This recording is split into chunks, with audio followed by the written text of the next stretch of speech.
l'enregistrement. Et le plaisir sera encore plus grand si ça se passe très bien, parce que hier, c'était le fiasco. Et on a inversé. C'est professeur Stouane, notre cher ami, qui va assurer le premier cours occlusion intestinale aiguë. Et puis, docteur Bembetra, qui a une longue expérience dans le biliaire, qui va assurer la deuxième partie sur les complications biliaires. Et le sang a diminué. Et donc, professeur Stouane, tu as la parole. Et s'il y a un problème, je... Merci, mon ami Laïda. Merci beaucoup. Donc, je suis très heureux de vous présenter aujourd'hui une question très pratique. Dommage, on aurait aimé que ce soit dans d'autres conditions. J'aurais aimé qu'on soit ensemble pour partager cette question, que ce soit interactif. J'aimerais bien qu'on assiste à ce cours en vous posant des questions, vous posez des questions, parce qu'il s'agit d'une question pratique. Et c'est l'occlusion intestinale. Il s'agit d'une urgence parmi les urgences les plus fréquentes en chirurgie. Voilà, donc on va voir ce que c'est une occlusion intestinale aiguë. Donc, comme définition, comme vous le savez, une occlusion intestinale aiguë se définit comme un arrêt des matières et des gaz, mais il faut que cet arrêt soit permanent. On a tous un arrêt des matières et des gaz. On ne perd pas les gaz sans arrêt. On a tous un arrêt des matières et des gaz, mais cet arrêt, il faut qu'il soit permanent, plusieurs heures, voire plusieurs jours. Donc, c'est ça l'occlusion intestinale aiguë. Et qu'est-ce qu'on peut dire comme intérêt de la question? C'est grosso modo en généralité. Donc, s'il s'agit d'une occlusion qui peut être, son mécanisme peut être organique ou peut être fonctionnel, on verra plus tard chaque chapitre en détail. Le diagnostic en général, il est facile, il est clinique, il est confirmé par la radiologie. Lorsque le diagnostic d'occlusion est posé, il faut toujours apprécier l'état général du malade, apprécier le retentissement sur l'état général, parce qu'à partir on va voir le mécanisme, le type de mécanisme. C'est selon le type de mécanisme qu'on a le pronostic de cette occlusion. On peut avoir un mécanisme par obstruction, par exemple, le pronostic est meilleur par rapport à l'occlusion par strangulation. On va voir plus tard. Il faut savoir, bien sûr, comme je vous ai dit, différencier une occlusion organique d'une occlusion fonctionnelle. C'est très important, c'est deux chapitres différents. Et il s'agit d'une urgence en général qui impose une prise en charge rapide, sans délai, il ne faut pas attendre. C'est une urgence chirurgicale. Voilà ce qu'on peut dire grosso modo d'une occlusion intestinale. On va voir en détail chaque chapitre. On va commencer par la classification des occlusions. Donc, une occlusion intestinale, comme vous le savez, ce n'est pas une maladie. L'occlusion intestinale, c'est un syndrome. C'est un ensemble de symptômes. Cet ensemble de symptômes ou sous-syndrome peut être secondaire à n'importe quelle maladie qui peut entraîner une occlusion intestinale. D'accord. Donc, la classification peut avoir des occlusions mécaniques et des occlusions dynamiques, c'est-à-dire inflammatoires ou fonctionnelles. Donc, c'est les grands types d'occlusions. Ces occlusions, on va voir le mécanisme. Donc, comment surviennent ces occlusions? Donc, on va parler premièrement des occlusions mécaniques, c'est-à-dire il y a un obstacle. Il faut lever cet obstacle. Il y a un obstacle physique qu'il peut lever, c'est lui qui est en cause de l'occlusion. Donc, cette occlusion mécanique, elle peut se produire suivant deux mécanismes. Donc, au niveau de l'obstacle, donc on a du mécanique, il y a les mécanismes, il y a mécanique, il y a fonctionnel. Parmi les mécaniques, on a deux types d'occlusion mécanique. D'accord? Deux types différents. Donc, on va voir plus tard sur la physiopathologie des mécanismes par obstruction mécanique. Donc, l'obstruction mécanique se divise en deux. Il y a l'obstruction, c'est-à-dire il y a l'occlusion par strangulation et il y a l'occlusion par obstruction. Donc, qu'est-ce que ça veut dire? Donc, on va voir l'occlusion par strangulation, c'est-à-dire qu'on a une anse ou un tube digestif qui est strangulé. Il y a un étranglement. Donc, cet étranglement va faire participer le méso de cette portion digestive. Donc, ce qui va aggraver le pronostic de cette occlusion. D'accord? Donc, s'il y a une strangulation, c'est l'extrême urgence. On va voir tout à l'heure, la strangulation fait participer le facteur vasculaire. Donc, ça veut dire qu'on a les vaisseaux, le vaisseau qui irrigue cette partie qui est en occlusion, elle va être étranglée. Ça veut dire que le sang ne va plus arriver à la partie qui est étranglée et c'est la conséquence, c'est la gangrène, c'est la nécrose. D'accord? Il y a l'occlusion par obstruction. Obstruction, il n'y a pas de participation vasculaire. Le méson n'est pas touché. C'est la lumière intestinale qui est obstruée. Il y a un obstacle, il y a un corps étranger, il y a une tumeur. On va voir tout à l'heure les causes de l'obstruction de la lumière colique ou intestinale. D'accord? Donc, c'est là ça, les mécanismes par mécanique. Donc, mécanique, on a la strangulation et l'obstruction. On a le deuxième type d'occlusion, c'est les occlusions dynamiques, c'est-à-dire qu'ils sont fonctionnels. Il n'y a pas un obstacle lui-même. Donc, l'occlusion intestinale fonctionnelle, elle peut survenir. C'est-à-dire elle peut survenir sans qu'il y ait un obstacle. Il n'y a pas un obstacle mécanique. Donc, cette occlusion fonctionnelle peut survenir au cours d'une péritonite, par exemple. Vous savez, quand on a une péritonite généralisée, le péritone, il va agir en bloquant les intestins, il bloque le péristaltisme intestinal pour éviter la dissémination des germes dans la cavité péritonéale. Donc, on aura ce qu'on appelle un ileus réflexe. Donc, c'est une occlusion réflexe par paralysie des intestins. Donc, cette paralysie, elle est due à l'infection, parce qu'il y a un foyer infectieux dans l'abdomen, dans le territoire. Donc, pour éviter la dissémination de cette infection et des germes, pour qu'ils ne se disséminent pas, par exemple, en cas de péritonite appendiculaire, il faut que le germe ou les bactéries restent localisées au niveau de l'appendice. Il ne faut pas qu'ils se localisent, se disséminent dans toute la cavité et ça donne une péritonite généralisée et le pronostic sera plus grave. Donc, ça, c'est la péritonite. L'occlusion fonctionnelle au cours, par exemple, soit des péritonites aiguës, ou on peut avoir une occlusion fonctionnelle suite à un déséquilibre hydroélectrolytique. C'est-à-dire, en cas d'hypocalcémie, en cas d'hypocalémie, on a une diminution du mouvement du péristaltisme intestinal. Donc, le malade, il a un arrêt du transit, et sans qu'il y ait un obstacle. Il n'y a pas un obstacle mécanique. Donc, le traitement, juste la correction de cette origine de l'occlusion inflammatoire, quand on traite l'origine, l'occlusion disparaît. L'obstacle se lève lui-même. C'est fonctionnel. Il y a certaines maladies neurologiques aussi qui peuvent donner un ileus idiopathique. D'accord? C'est nerveux. C'est à travers les nerfs qu'on a une paralysie du péristaltisme. On peut avoir les suites opératoires. Après une intervention chirurgicale, on a en général un ileus qui est à l'arrêt. Il va reprendre juste après l'intervention chirurgicale. Ils intestaient le péristaltisme, il est à l'arrêt. Et en général, 24 à 48 heures, des fois plus, où le transit va reprendre, ce qu'on appelle un ileus réflexe dû à l'agression chirurgicale. Et on a certains médicaments qui peuvent provoquer une occlusion fonctionnelle. Donc, dès qu'on arrête ces médicaments, la prise de ces médicaments, l'occlusion, c'est-à-dire, va disparaître et le transit peut reprendre. Donc, vous voyez qu'il y a, d'après ce mécanisme, vous pouvez tirer beaucoup de conclusions, beaucoup de choses sur le traitement et la prise en charge d'une occlusion intestinale. On va dire un mot sur la physiopathologie. C'est très important, la physiopathologie dans l'occlusion intestinale.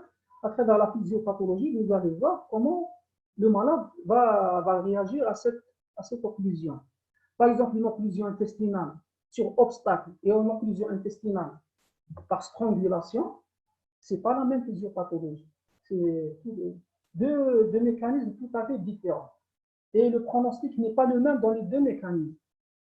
Donc, on va voir les conséquences de l'occlusion intestinale. Donc, à travers cet obstacle-là, quand il y a un obstacle, il va y avoir des conséquences. Donc, comment ça Donc, quand on a l'anse qui est, par exemple, en occlusion, par exemple, si elle est, par exemple, tordue, elle va souffrir. S'il y a une torsion intestinale, cette torsion intestinale, elle va entraîner une souffrance de la paroi du tube digestif. Donc, cette souffrance elle va évoluer vers l'œdème. Il y aura un œdème, puis un exsudat, c'est-à-dire un exsudat, c'est-à-dire du liquide qui va sortir. Il va sortir du milieu de l'intracellulaire vers l'extracellulaire.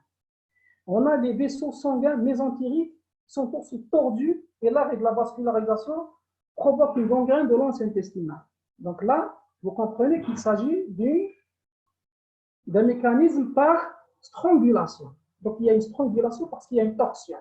Lorsqu'il y a une torsion, l'anse va tourner, donc elle va tourner sur son axe vasculaire, sur son méso.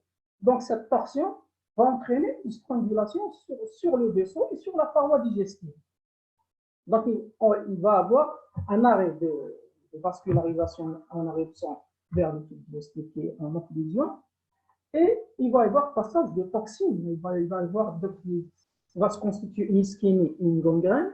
Cette ischémie et la gangrène va provoquer la sécrétion de toxines qui vont passer dans la circulation générale. Vous allez voir le retentissement sur l'état général. Donc, ces lésions sont responsables d'un choc hémorragique et toxique. Donc, toxique parce qu'il y a libération en cas de d'ischémie, en cas de gangrène, qui vont se libérer dans la circulation sanguine et dans la circulation générale. Et va entraîner un choc septique et hémorragique. Et on peut avoir même aussi un choc. Bon, là, pendant le mécanisme de la strangulation, c'est beaucoup plus le choc toxique et hémorragique que le choc hypovolimique. On va voir tout à l'heure qu'on aura un choc hypovolimique dû à la formation du troisième secteur. Donc, qu'est-ce qu'on a comme on a une strangulation en amont de l'obstacle. Donc, l'intestin qui est en amont de l'obstacle, il va réagir pour lever cet obstacle. Donc, comment il va réagir? Il va essayer de faire lever cet obstacle. L'être humain, il a des moyens de défense. Donc, comment il va accélérer les mouvements de péristaltisme? Et ces mouvements de péristaltisme qui vont s'accroître vont provoquer ce qu'on appelle la douleur. C'est les coliques. Quand on a la maladie, là, brusquement une douleur aiguë, ce sont des mouvements de péristaltisme pour essayer de lever cet obstacle. Parce que ce péristaltisme, il n'est pas normal, pas comme le péristaltisme habituel quand on n'a pas une occlusion. Là, il est accentué pour essayer de lever l'obstacle. Donc, en amont de l'obstacle, on a un hyperpéristaltisme et on a les anses qui commencent à se dilater parce qu'il y aura un cumul de gaz et de liquide. Donc, tout ce qui est en amont de l'obstacle ne va pas passer. Donc, les sécrétions biliaires, les sécrétions pancréatiques, les sécrétions digestives, l'alimentation qu'on a pris, le liquide qu'on a pris va stagner. Donc, ce qui va y avoir une dilatation en amont. Et cette dilatation en amont, si elle va persister, va provoquer bien sûr des vomissements. Donc, les vomissements, ça veut dire qu'il y a un obstacle, ça ne passe pas vers l'avant et donc ça refoule vers le haut. La réalisation de la radiographie va nous confirmer le diagnostic, elle va nous montrer les niveaux liquides généralisés, donc les niveaux liquides, c'est-à-dire quand on a un obstacle, le liquide va se mettre vers le bas et vers le haut, c'est de l'air qui s'accumule au niveau de l'anse en amont de l'obstacle. Donc, on va ce qui vont se traduire par des images de niveau liquide. Et la dilatation va réduire la perfusion sanguine qui entraîne une augmentation de la perméabilité capillaire avec fluide hydroélectrolytique. Donc, cette dilatation, elle va diminuer la perfusion sanguine. La lance qui est en occlusion, il va être hypovascularisé. Donc, il n'y aura pas assez de sang, il n'y a pas assez de perfusion sanguine. Donc, ce qui va provoquer une hyperperméabilité capillaire. Donc, ça veut dire hyperperméabilité capillaire, ça veut dire qu'il y aura une fluide hydroélectrolytique. Là, il va se former ce qu'on appelle le troisième secteur. Il va y avoir du liquide qui se perd de la cellule intracellulaire, ce liquide, il va se perdre. Donc, il va se perdre, il va se mettre ni dans l'intracellulaire, ni l'extracellulaire, il va ce qu'on appelle un troisième secteur, un secteur qui, normalement, ne doit pas exister. Donc, l'importance de cette eau, c'est-à-dire qui est perdue et qui va se trouver dans un secteur inutile qu'on ne va pas utiliser, qu'on appelle le troisième secteur, le troisième secteur hydroélectrolytique.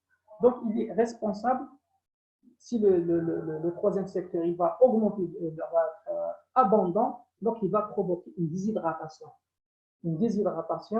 et des troubles hydroélectrolytiques qui peut évoluer même jusqu'à un état de choc.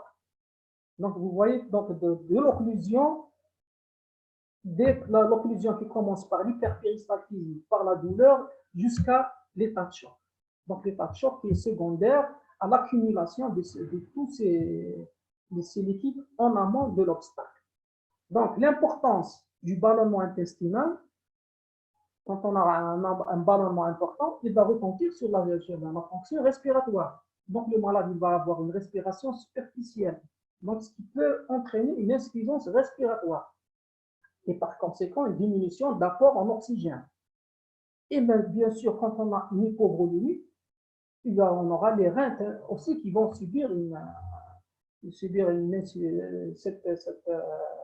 le choc hypovolémique. Il va se retentir sur la fonction rénale parce que les reins sont plus perfusés et ça va entraîner une insuffisance rénale. Au début, elle est aiguë, elle est fonctionnelle. Si on n'intervient pas, si le malade va rester comme ça, cette insuffisance rénale peut être irréversible si on tarde à ne pas prendre en charge le malade rapidement.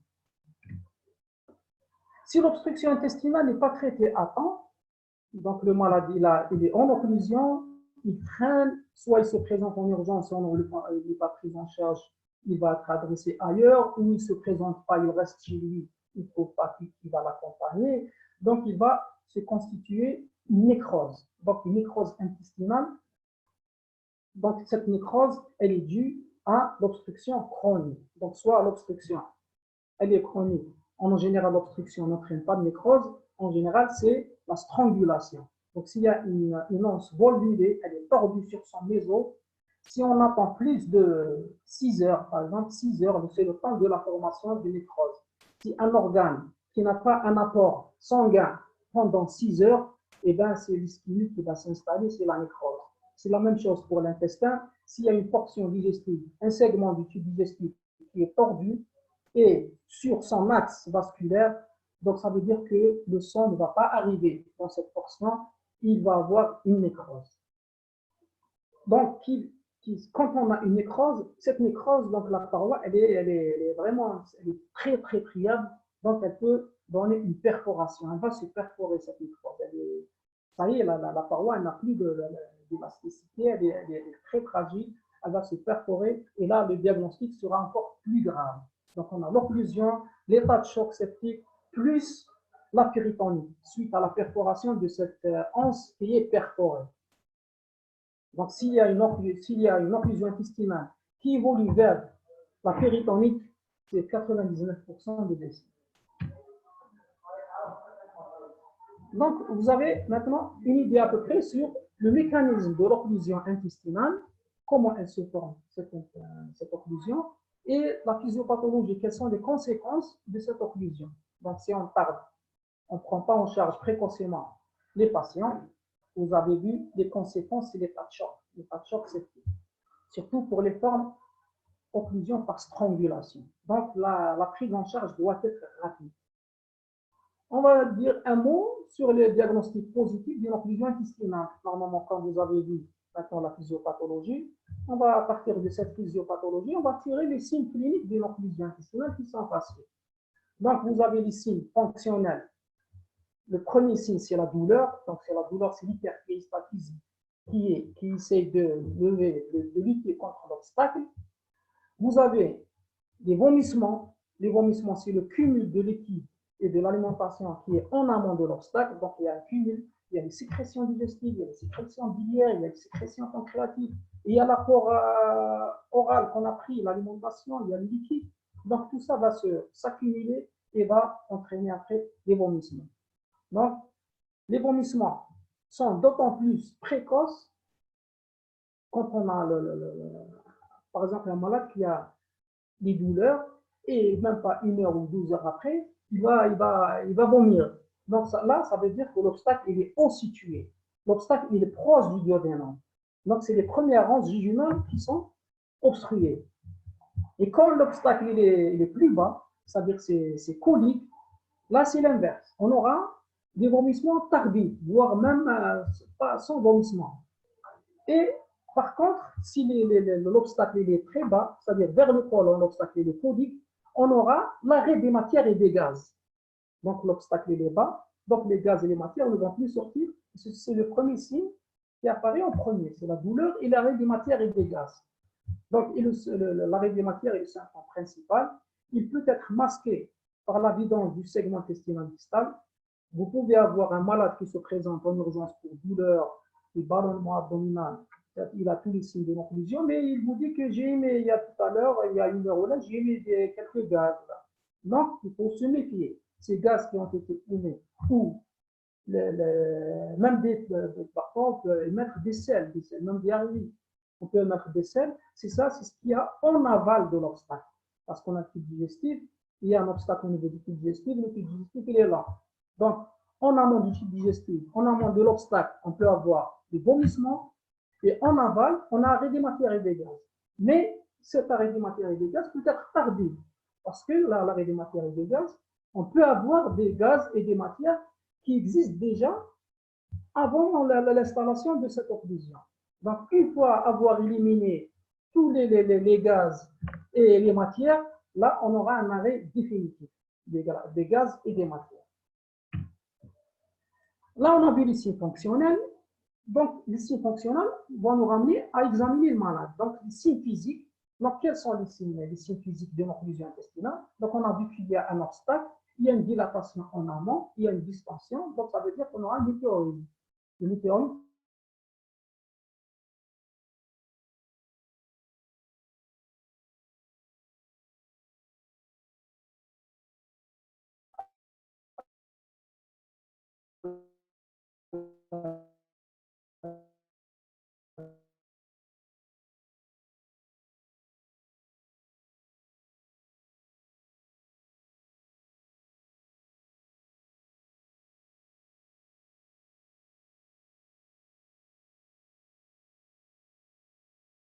distension ou dilatation des intestins de la l'espérance, ballonnement abdominal, on voit juste l'abdomen qui est un peu, l'abdomen est un peu tendu. Chitoine, s'il te plaît. Oui, Chitoine, oui, on ne t'a pas entendu pendant 2 minutes.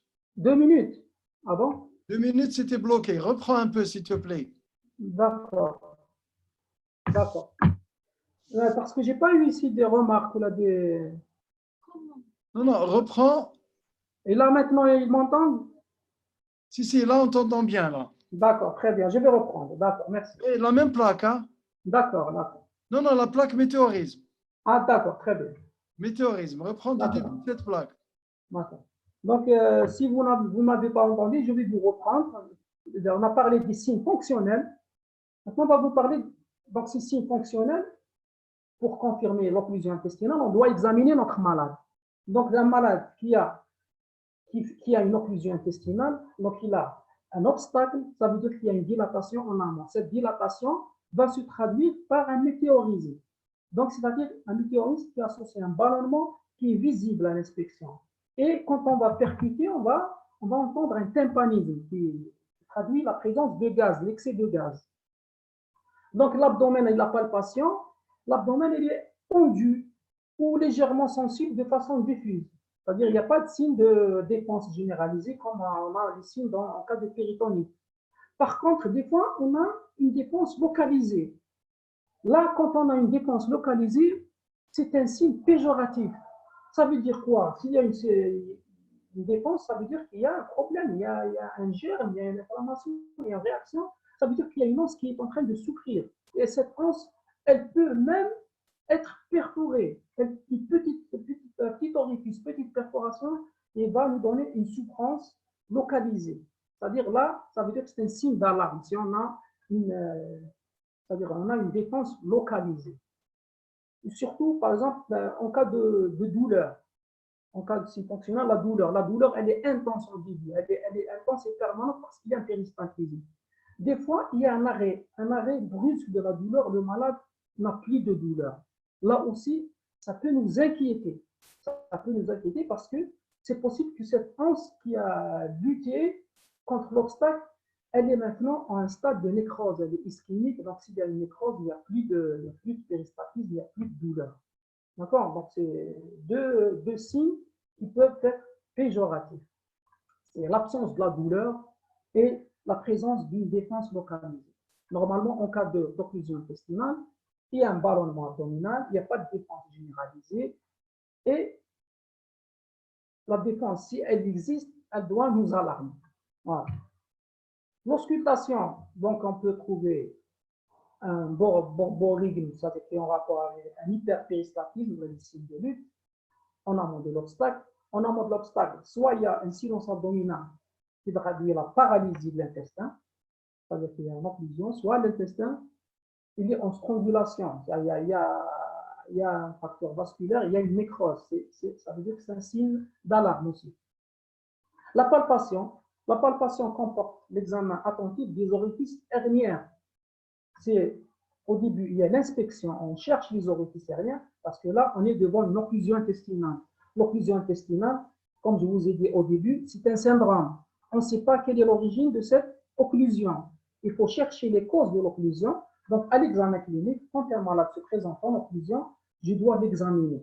Et bien sûr, je dois être rapide, parce que l'occlusion intestinale, si elle est à la mécanisme par strangulation, il ne faut pas traîner, il faut être rapide et efficace. Donc, l'examen rapide, je vais chercher les orifices herniaires. La première des choses, les orifices herniaires, une hernie inguinale, ou une hernie de la ligne blanche, une hernie ombilicale, ou une éventration peut s'étrangler. Elle peut s'étrangler et elle va donner une occlusion intestinale. On a aussi un abdomen, par exemple, cicatriciel. On va examiner un malade, on va trouver une cicatrice de laparotomie. Donc, vous savez qu'un abdomen cicatriciel qui a été opéré, qui a été ouvert, donc il y a beaucoup de risques de faire des occlusions sur bride. Il y a formation de bride. Donc, dès qu'on touche le péritoine avec la main, on traumatise le péritoine et il va avoir une formation de bride. C'est comme des petites cordes qui vont se former entre les anses intestinales ou entre les anses et la paroi abdominale. Bien sûr, je cherche les signes de toucher pelvien. Je fais un toucher rectal. Bien sûr, vous savez que devant une occlusion intestinale, systématiquement, vous faites un toucher rectal. Surtout si vous ne trouvez pas l'origine de l'occlusion à l'examen clinique, on peut avoir une occlusion par obstruction colique. Colique, il n'est pas accessible au toucher, mais rectal, on peut toucher une tumeur du rectum. Une tumeur du rectum peut se manifester à un stade tardif par un syndrome occlusif, c'est-à-dire rien ne passe, rien ne sort par l'anus. Et là, quand je fais un toucher rectal, j'ai mon diagnostic. Je touche une tumeur qui est en obstruction. Rien ne passe, elle est circonférentielle, rien ne passe. Donc là, on a une occlusion intestinale par une tumeur rectale. Donc, vous voyez que mon examen clinique, il est très important. Il va m'aider à trouver l'origine de cette occlusion. Donc, vous voyez, on a 3 gestes fondamentaux à ne pas oublier. Je l'ai mis à part, 3 croix, pendant une occlusion, quand un malade se présente dans un tableau d'occlusion intestinale. Donc, je dois chercher toujours une cicatrice abdominale qui va m'orienter vers, dans 90% des cas, vers une bride. Je dois faire toujours un toucher rectal à la recherche d'une tumeur du rectum et je dois toujours examiner les orifices herniaires. Donc déjà, si je fais ça, cette clinique, elle va m'aider dans 80% des cas à trouver un diagnostic. D'accord. Voilà, donc une fois j'ai examiné mon malade, je suspecte une maladie, une origine de cette occlusion, je confirme mon diagnostic par une simple radiologie de l'abdomen. Un abdomen sans préparation va me confirmer la présence ou non d'une occlusion. Donc, un abdomen sans préparation debout de face, s'il y a une occlusion intestinale, il va nous montrer un signe fondamental qui est les niveaux hydro-aériens. Donc, dès qu'il y a une occlusion, il y a un niveau. Ça veut dire qu'il y a un obstacle. Cet obstacle, il va empêcher le passage de liquide et de gaz. Donc, ces liquides et ces gaz vont s'accumuler en amont de l'obstacle. Le liquide il est en bas et le gaz il est en haut et ça forme un niveau. Donc, il y a associé une image d'opacité à bord supérieur horizontal correspondant au niveau liquide surmonté d'une clarté gazeuse. Donc, là, j'ai un abdomen sans préparation, il me confirme la présence d'une occlusion parce qu'il y a un niveau. S'il y a un niveau, ça veut dire qu'il y a un obstacle. Mais je n'ai pas l'origine de cet obstacle. Je ne sais pas. Cet obstacle, il est secondaire à quoi? Qui a provoqué cet obstacle? Donc, il y a un autre examen plus performant qui va beaucoup m'aider, c'est le scanner. C'est la commodositométrie abdominale sans injection, produit de contraste ou avec l'injection. Donc cet examen, il est réalisé souvent devant ce tableau en occlusion, dont la cause n'est pas évidente d'emblée. Donc on ne sait pas, parce que j'ai examiné tous mes malades, tout est normal. Les orifices sont libres, toucher rectal normal, il n'y a pas de cicatrice. Donc là, il y a une occlusion, mais je suis perdu, je ne sais pas quelle est l'origine de cette occlusion. Là, le scanner, il va me dire, il va me dire il va poser le diagnostic positif, il va me dire qu'il y a une occlusion intestinale, il y a un obstacle, il y a une dilatation en amont de l'obstacle, mais surtout, il va me préciser le siège de cet obstacle. Il est où? Est-ce qu'il est intestinal? Est-ce qu'il est colique? Est-ce qu'il est rectal? Il va me dire, c'est quoi comme obstacle? Est-ce que c'est une tumeur? Est-ce que c'est un volvulus? Est-ce que c'est une brique? Donc, vous voyez, ce scanner, il est très, très important en urgence. Il va beaucoup m'aider. Il va me préciser le diagnostic. Il va me préciser le siège de l'occlusion. Il va me dire quel est le type, quelle est la cause de cette occlusion. Et si on n'a pas l'occlusion, on n'a pas un scanner disponible, bien sûr, normalement, devant un abdomen sans préparation, on a un syndrome occlusif clinique confirmé par l'ASP. Si je n'ai pas un scanner disponible devant moi, je ne peux pas attendre. Je dois opérer mon malade. D'accord? Des fois, on a une suspicion d'un problème colique, une occlusion colique par volvulus, par exemple. Là, on peut faire un lavement opaque au produit hydrosoluble qui peut être utile au diagnostic et même préciser l'obstacle et sa nature. Des fois même, il peut réduire, c'est-à-dire il peut dévolvuler le côlon qui est volvulé. Mais en général, on ne fait plus de lavement, c'est l'abdomen sans préparation, c'est le scanner. Donc, vous avez fait le diagnostic d'occlusion intestinale aiguë, vous avez de la chance, vous avez un scanner, vous avez fait un scanner, vous savez ce que c'est, l'origine et le siège, donc vous devez évaluer le retentissement sur l'état général de cette occlusion. Donc, comment je vais chercher le retentissement sur l'état général? Donc, il faut rechercher des signes cliniques d'hypovolémie. Donc, dès qu'on a un troisième secteur, il y a des pertes hydroélectrolytiques.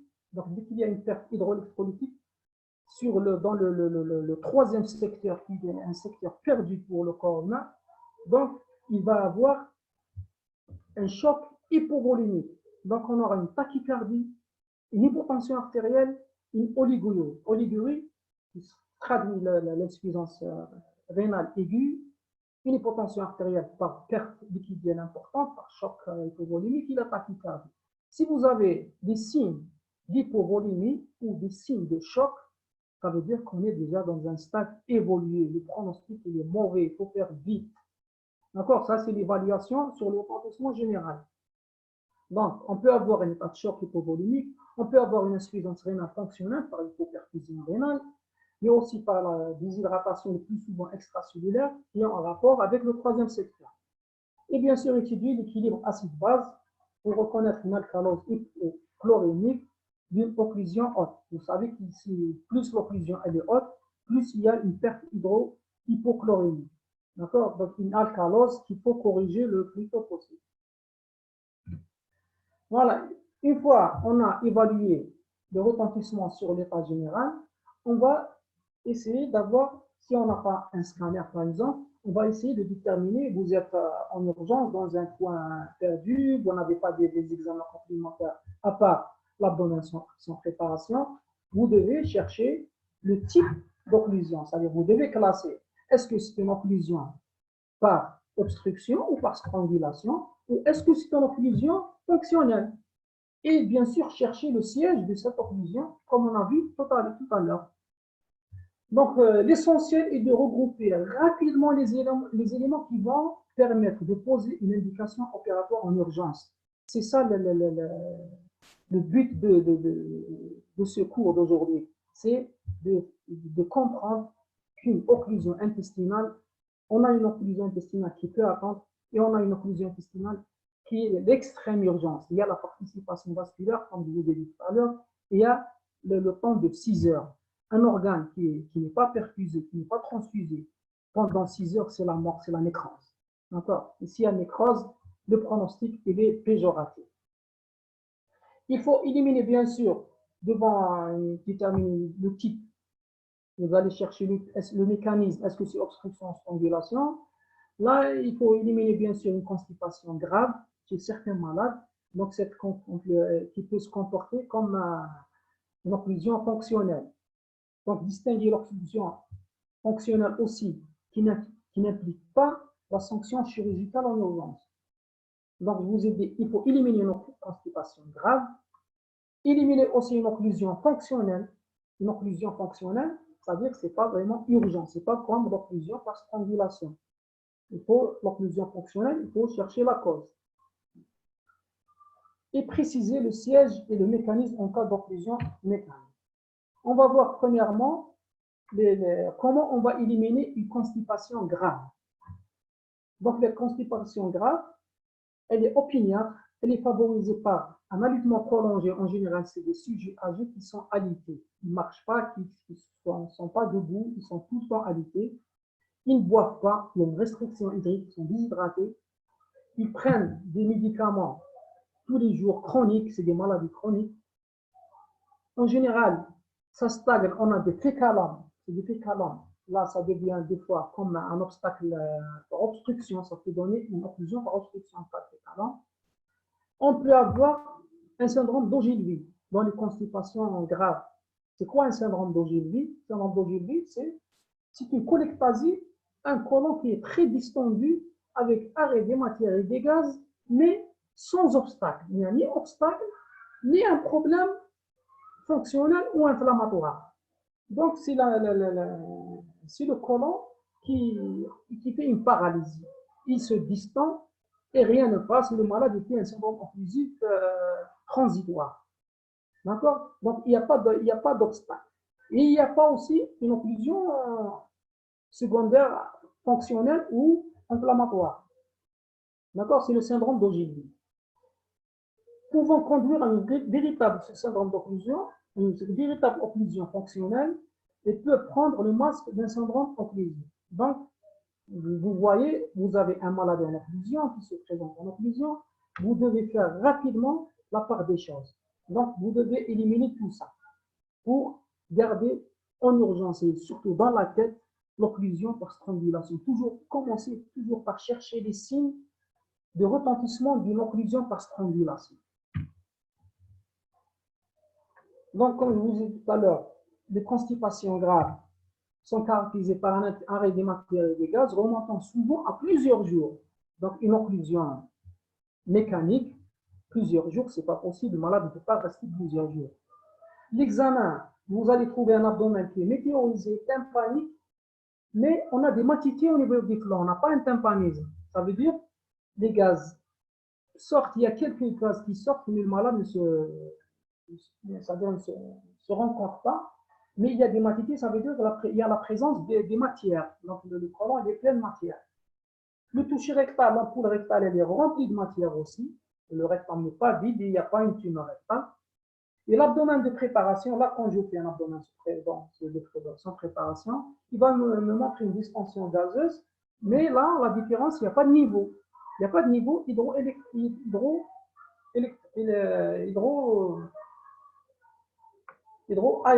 Donc, il n'y a que des gaz, mais il n'y a pas de liquide, il n'y a pas un niveau. Ça veut dire qu'il n'y a pas une occlusion, il n'y a pas un obstacle. Voilà. Donc, on a éliminé une constipation grave. Deuxièmement, on doit préciser le type d'occlusion. Est-ce que c'est une occlusion fonctionnelle ou est-ce que c'est une occlusion mécanique? Comment reconnaître une occlusion fonctionnelle? Donc, l'occlusion fonctionnelle, elle se caractérise par une paralysie intestinale réactionnelle. C'est-à-dire que les intestins ne sont pas malades. Il n'y a pas un corps étranger ou il n'y a pas un obstacle physique au niveau de l'intestin qui provoque l'occlusion. Donc, elle est réactionnelle à un problème quelque part dans le territoire. Donc, ces problèmes-là, on va les voir tout à l'heure. Donc, quand on examine le malade, il n'y a pas de bruit hydroaérique à l'auscultation. Donc, il n'y a pas de signe de lutte, il n'y a pas de signe d'hyperpéristatisme. Le liquide gastrique est peu abondant et clair. Ça veut dire qu'il n'y a pas de matière dans l'estomac. Et les signes généraux, cliniques et biologiques sont modérés, c'est-à-dire qu'ils ne sont pas vraiment très élevés. Ils ne sont pas graves.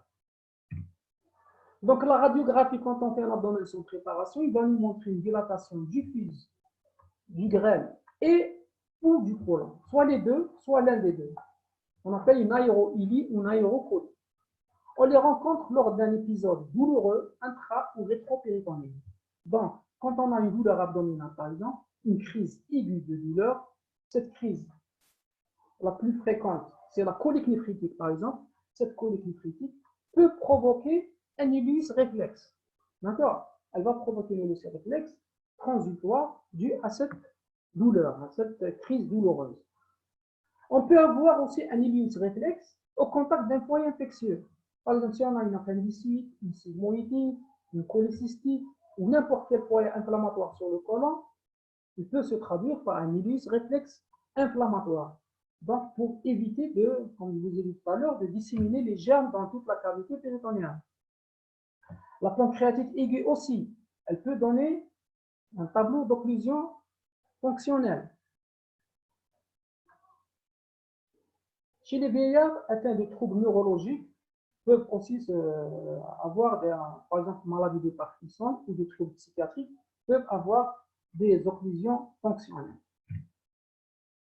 Les occlusions mécaniques, donc comment les reconnaître, sont plus fréquentes. Donc en urgence, vous n'allez pas voir beaucoup d'occlusions fonctionnelles ou occlusions réflexes. C'est surtout beaucoup plus, c'est les malades qui ont une occlusion mécanique qui vont se présenter en urgence.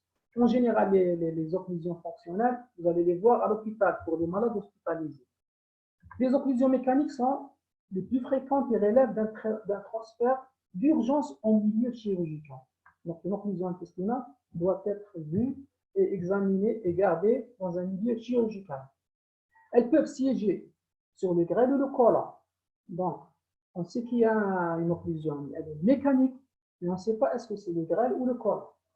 Donc, comment savoir? Le mécanisme relève soit donc obstruction, strangulation, qu'on doit chercher à l'examen clinique. On peut avoir des signes directs et indirects, une obstruction ou de strangulation. Donc, les signes généraux, cliniques et biologiques sont plus marqués par rapport à l'occlusion fonctionnelle. Donc, vous allez voir l'examen clinique et les examens biologiques sont plus marqués par rapport à l'examen ou bilan biologique d'un malade qui a une occlusion fonctionnelle. Préciser le mécanisme et le siège de l'occlusion. Donc, est-ce que c'est une occlusion par strangulation ou par obstruction? Comment savoir? Donc, on va voir premièrement une occlusion par strangulation. La douleur, elle est brutale. Le malade, il est normal et hop, brutalement, il y a installation de la douleur. Elle est permanente et elle est intense. Donc, les conséquences générales sont précoces. Donc, le malade, il est tout à fait normal et brusquement, changement de son comportement brusque, il présente une douleur atroce. Avec cette douleur, elle est intense et elle est permanente. Donc, cette douleur, comme on a vu à la physiopathe, c'est dû à la lutte, l'hyperpéristatisme pour essayer de lever l'obstacle intestinal. Donc, cette douleur, elle a comme conséquence, précocement, se traduit par l'apparition rapide d'un choc, d'un état de choc. Donc, c'est la strangulation. Donc, ça veut dire qu'il y a une participation vasculaire. Il y a des vaisseaux, le méso, de l'intestin du côlon qui est étranglé. Donc, on peut avoir un état de choc précoce dans les 6 heures. Dans les 6 heures, on peut avoir un état de choc. L'examen retrouve en général un météorisme asymétrique, voire une dépense localisée. Par dépense localisée qui signe une souffrance intestinale. Il existe un silence hospitalier, il peut exister un silence hospitalier, comme je vous ai dit tout à l'heure. L'ASP, quand on fait un abdomen sans préparation, il va nous montrer une once dilatée en arceau, avec 2 niveaux liquides, c'est-à-dire image en U renversée. Et le retentissement d'amont sous forme dense, arciforme, dilatée avec des niveaux liquides. D'accord? Donc, en cas d'occlusion par strangulation, on va avoir à l'abdomen sans préparation des niveaux liquides qui sous forme d'un U renversé. D'accord. Et le retentissement d'amont sous forme d'anse arciforme. C'est des arcs dilatés avec des niveaux liquides. Donc, c'est des anses sous la forme d'un arc.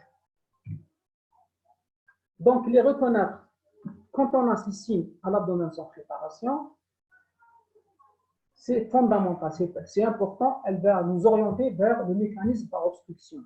Ça veut dire qu'il y a une lésion vasculaire, ça veut dire que c'est urgent. L'existence de cet élément ischémique rend compte de l'extrême urgence. Il faut intervenir avant le stade irréversible de la nécrose, qui implique une résection intestinale en urgence. Donc la nécrose implique une résection. Et s'il n'y a pas de nécrose, bien sûr, on va voir tout à l'heure, on ne résecte pas l'anse qui n'est pas nécrosée parce qu'on est intervenu dans le temps. Et avant le stade de la perforation du péritonite, qui aggrave encore le pronostic. S'il y a une nécrose, cette nécrose, si on n'intervient pas à ce stade de nécrose, cette nécrose peut se perforer et donner une péritonite aussi qui va encore aggraver le pronostic. Ça, c'est le tableau, c'est le mécanisme par strangulation. On va voir maintenant le mécanisme, comment savoir un mécanisme par obstruction. Voilà qui se présente en urgence, en occlusion. Comment ça se présente le mécanisme par obstruction? En cas d'obstruction, le début de la maladie est progressif, il n'est pas brutal. La douleur n'est pas aiguë, elle n'est pas d'installation rapide, aiguë. Comme ça, le malade était tout à fait normal, il n'avait rien du tout, et tout d'un coup, il fait des douleurs. Là, c'est l'apanage des strangulations. Par contre, dans l'obstruction, parce qu'il y a un obstacle au niveau de la lumière intestinale, digestive, cet obstacle, il est en train d'augmenter progressivement. L'obstruction, elle ne s'installe pas rapidement comme ça d'emblée. Donc, l'obstruction, elle s'installe progressivement et le malade, on va voir qu'il va faire des signes on va voir tout à l'heure, des signes de clinique, c'est-à-dire qu'il va faire des constipations, diarrhée. Ça veut dire qu'il y a un problème mécanique au niveau de son digestif. Parfois, les douleurs sont moins intenses et les vomissements sont tardifs, voire absents. Le météorisme, il est diffus. Il existe un hyperpéristatisme intestinal. Donc, il essaie de lutter cet hyperpéristatisme, il essaie de lutter contre cet obstacle pour essayer de reprendre le transit. Il est responsable de crises douloureuses abdominales, type de colique intermittent. D'accord. Donc, la douleur, les coliques ne sont pas intenses et ne sont pas continues, comme en cas d'occlusion par strangulation. Suivi parfois d'une sédation avec des bruits de gargouillement ou une débâcle de matière, qu'on appelle le syndrome de Koenig. Donc, le malade se présente dans un syndrome occlusif, il a mal, il a des douleurs, il a des signes de péristatisme qui essaye de lever cet obstacle. Et des fois, le malade reprend spontanément le transit à type de diarrhée, par exemple, parce qu'il a une stagnation de sel qui va stagner en amont de l'obstacle. Cette selle-là, elle va se liquifier et va entraîner des selles diarrhéiques liquides.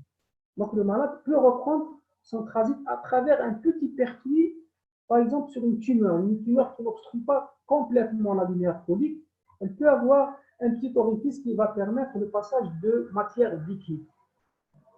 D'accord? C'est ce qu'on appelle le syndrome de Koenig.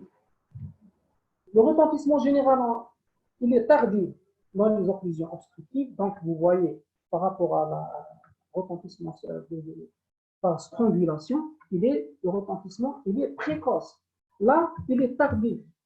On a le temps de réagir devant une occlusion par obstruction. Et à l'auscultation, on a une augmentation du bruit hydroaéré.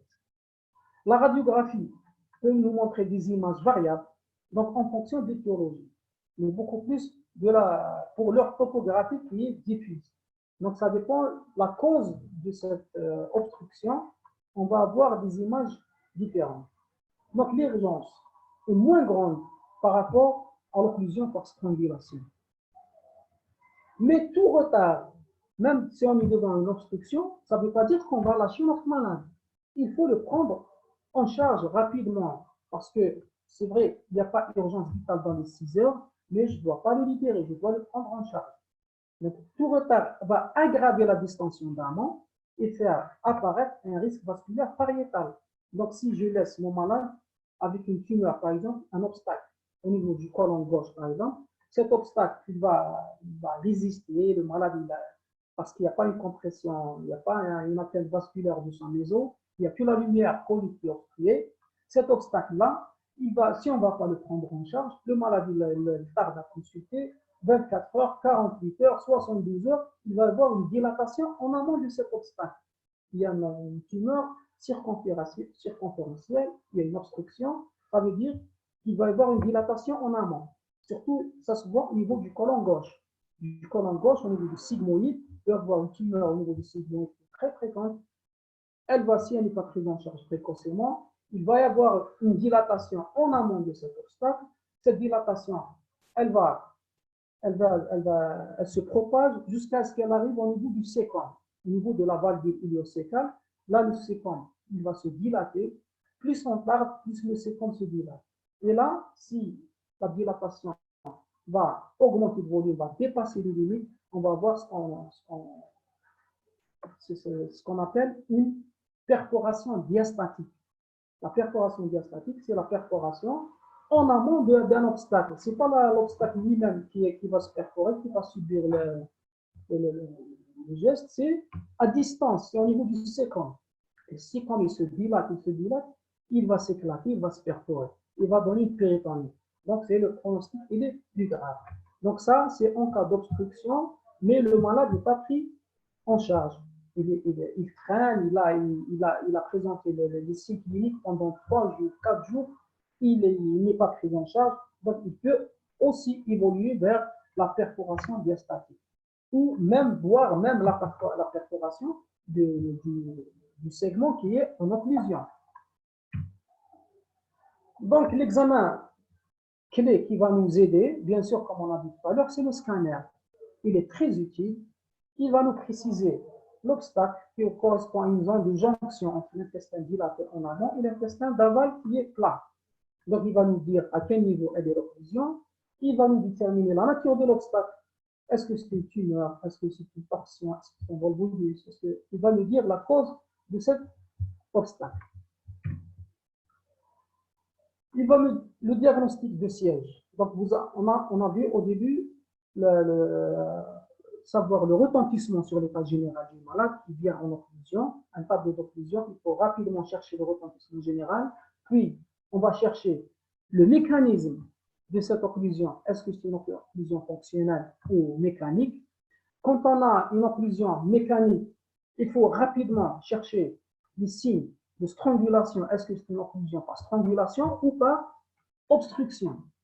D'accord? Maintenant, j'ai le diagnostic, j'ai le mécanisme, je dois chercher le siège. Est-ce que c'est une occlusion intestinale, intestin grêle, ou est-ce que c'est une occlusion colique? Donc, la distinction entre les occlusions du grêle et les occlusions du côlon, elle est clinique et radiologique. Donc, dans les occlusions du grêle, ça veut dire que c'est une occlusion haute. On a les signes les plus précoces, c'est les vomissements. Donc, les vomissements sont précoces. Et l'arrêt des matières et des gaz est tardif. Les signes de déshydratation extracellulaire sont plus marqués.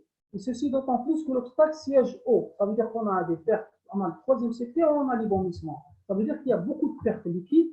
Donc, la déshydratation, elle est plus importante en cas d'occlusion haute par rapport à l'occlusion basse. L'abdomen sans préparation, il va nous montrer des niveaux liquides. Donc, des niveaux liquides qui sont plus larges que hauts, ils sont nombreux, ils sont centraux, avec des plis circulaires visibles d'un bord à l'autre de la lumière digestive, c'est-à-dire les valvules qu'on y voit. Ça correspond à des niveaux de siège grélique, c'est-à-dire intestinal. Donc, ce sont des niveaux plus larges par rapport, on va voir les niveaux du côlon, les occlusions du côlon, les niveaux de l'intestin, les occlusions de l'intestin grêle, les liquides sont plus larges, ils sont nombreux, il y a beaucoup de niveaux, ils sont centraux, ils ne sont pas périphériques. D'accord? Retenez ces 3 signes importants. Dans l'occlusion du côlon, par contre, c'est l'inverse. On a les vomissements qui sont tardifs, parce qu'il est loin le côlon par rapport à l'estomac, et on a l'arrêt des matières et des gaz qui sont précoces, parce qu'ils sont proches de l'anus. Le côlon est proche de l'anus. Donc, les signes de déshydratation extracellulaire sont modérés. il n'y a pas beaucoup de pertes liquides par rapport comme dans les occlusions hautes. Les niveaux hydroaériques, là, à l'abdomen, sans préparation par rapport au niveau de l'intestin grêle, sont plus larges par rapport à, sont plus hauts que larges par rapport au niveau de l'intestin grêle. Ils sont de siège périphérique. Donc, dans les niveaux de l'intestin grêle sont centraux. Dans les niveaux, dans les occlusions coliques sont périphériques. Les plis, les ostracions ne sont pas visibles que sur la moitié de la circonférence de l'intestin. D'accord, là, vous avez fait votre tableau, vous avez un tableau clinique, l'occlusion intestinale, vous savez maintenant est-ce qu'elle est de quel type, son mécanisme, le siège et tout. Maintenant, on a le siège, on a le type, on a le mécanisme, mais maintenant, il faut savoir quelle est l'origine de cette occlusion. Qui a provoqué cette occlusion? Si c'est colique, qui a provoqué cette occlusion? Si c'est intestinal, ce qui a donné cette occlusion? Donc, on va voir les diagnostics étiologiques. On va essayer de voir les causes des occlusions. On va commencer par les occlusions mécaniques de l'intestin grêle. D'accord? Sur l'intestin grêle, on va voir les deux types de mécanismes, c'est-à-dire par strangulation et par obstruction sur l'intestin grêle. D'accord? Donc, retenez bien, on va commencer par les occlusions mécaniques de l'intestin grêle, pas du côlon. Et dans l'occlusion mécanique, on a les deux types, les strangulations et l'obstruction.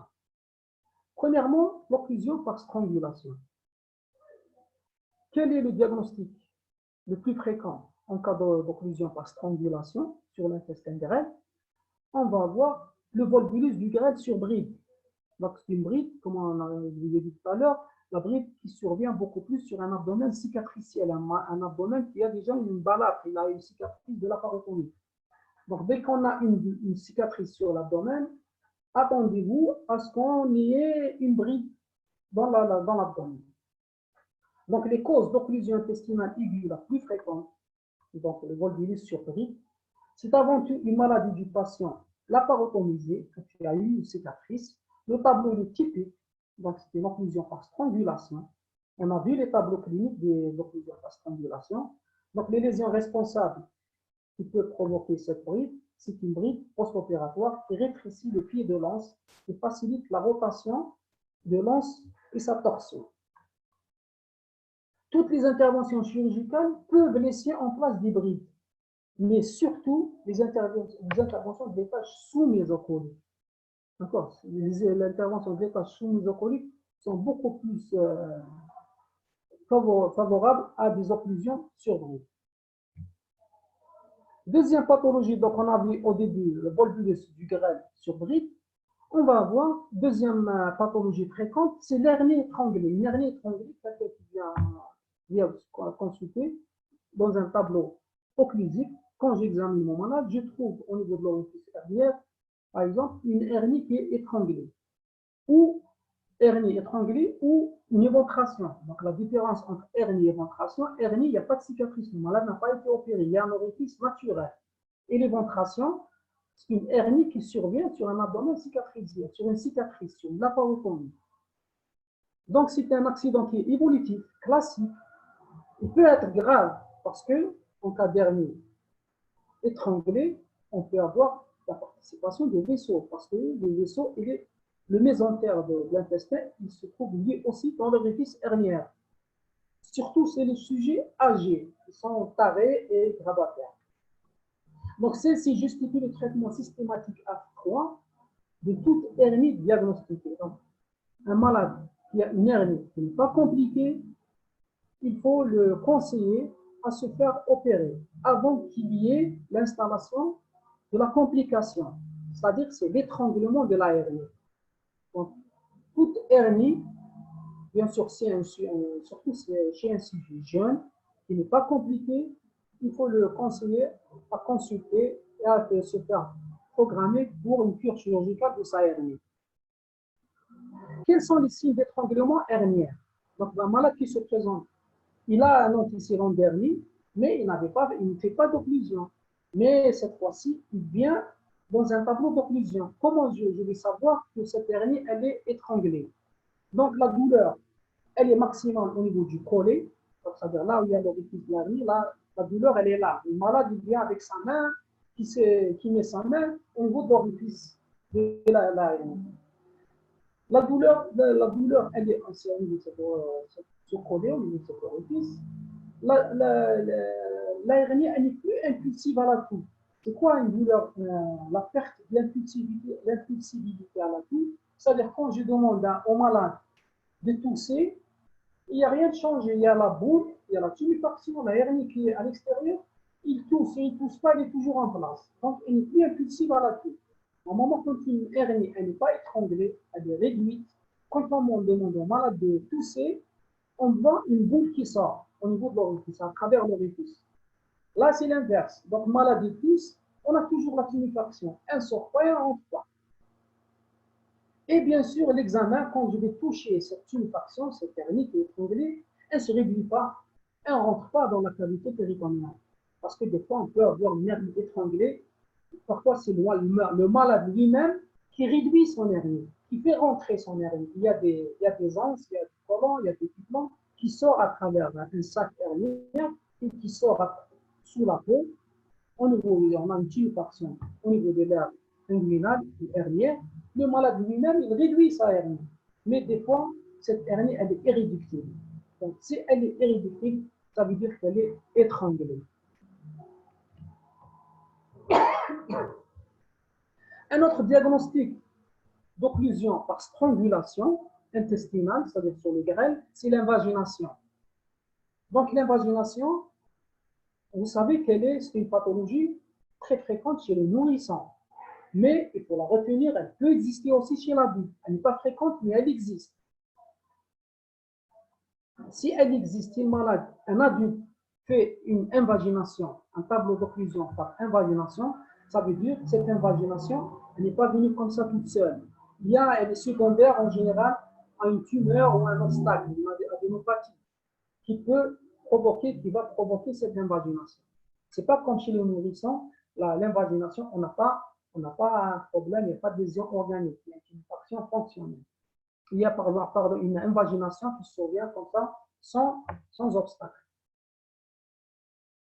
On a vu maintenant les principales pathologies, l'occlusion par strangulation au niveau de l'intestin grêle. Donc on a vu le volvulus sur brique, on a vu l'invagination intestinale et on a vu l'hernie étranglée. Donc, 3 pathologies les plus fréquentes. Et en cas d'occlusion par obstruction au niveau de l'intestin grêle, qu'est-ce qu'on peut avoir comme obstruction? En général, l'obstruction de l'intestin grêle, elle est rare. Et beaucoup plus l'obstruction, elle est au niveau du côlon, par une tumeur en général.